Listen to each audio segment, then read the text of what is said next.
Mallanna Sagar project పేరుతో భూములు, భవనాలు స్వాధీనం చేసుకుని నేటికి తగిన నష్టపరిహారం ఇవ్వకుండా తమను తీవ్ర ఇబ్బందులకు గురిచేస్తున్నారని మల్లన్న సాగర్ బాధిత భవన నిర్మాణ కార్మిక సంఘం నేతలు ఆవేదన వ్యక్తం చేశారు.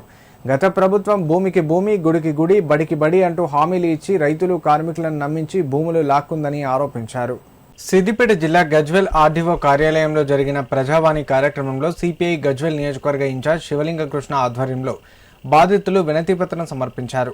ఈ సందర్భంగా శివలింగ కృష్ణ మాట్లాడుతూ భవన నిర్మాణ కార్మిక సంఘం సభ్యులు తమ సొంత డబ్బులతో నిర్మించుకున్న సంఘం భవనాన్ని కూడా ప్రాజెక్టు కోసం స్వాధీనం చేసుకున్నారని, భవనానికి పూజలు చేసినా ఇప్పటి వరకు ₹1 నష్టపరిహారం కూడా ఇవ్వలేదని నేతలు వాపోయారు.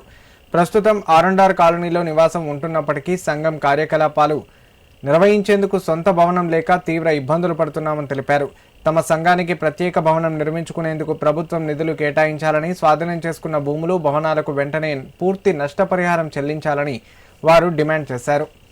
ఈ కార్యక్రమంలో భవన నిర్మాణ కార్మిక సంఘం అధ్యక్షుడు గూడూరు స్వామి, ఉపాధ్యక్షుడు ఆంజనేయులు, కార్యదర్శి శివలింగ స్వామి, పోతుల శంకరయ్యతో పాటు సంఘం బాధ్యులు పాల్గొన్నారు. అందులో భాగంగా ఈరోజు భవన నిర్మాణ కార్మిక సంఘం భవనం అనేది మల్లన్న సాగర్ ప్రాజెక్టులో ఉంది.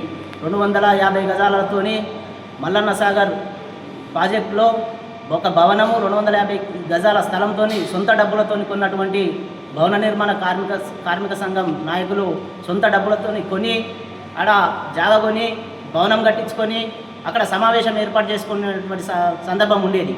అందులో భాగంగా మల్లన్న సాగర్ ప్రాజెక్టు వచ్చి పూర్తిగా ముప్పునకు గురైంది. పూర్తిగా ముప్పునకు గురి కావడంతో 250 గజాల స్థలానికి ప్రభుత్వము ఎలాంటి ₹1 కూడా నష్టపరిహారం ఇవ్వకపోవడంతో భవనము పూర్తిగా ముప్పునకు గురైంది. దాంతోపాటుగా ఇప్పుడు నిర్మించినటువంటి ఆర్ఎన్ఆర్ కాలనీ పల్లెపాటు గజ్వేల్ ఏదైతే ఉందో అక్కడ మాకు 250 గజాల స్థలం కేటాయించి ఒక భవనం ఏర్పాటు చేయాలని ఈరోజు గజ్వేల్ ఆర్డీఓ ప్రజావాణిలో దరఖాస్తు ఇవ్వడం జరిగినది. మాకు కొద్దిగా ఉపాధి కల్పించాలి.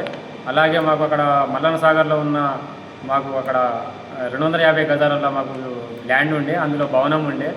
ఆ భవనం కూడా ఇక్కడ మాకు ఇప్పిస్తామని చెప్పారు.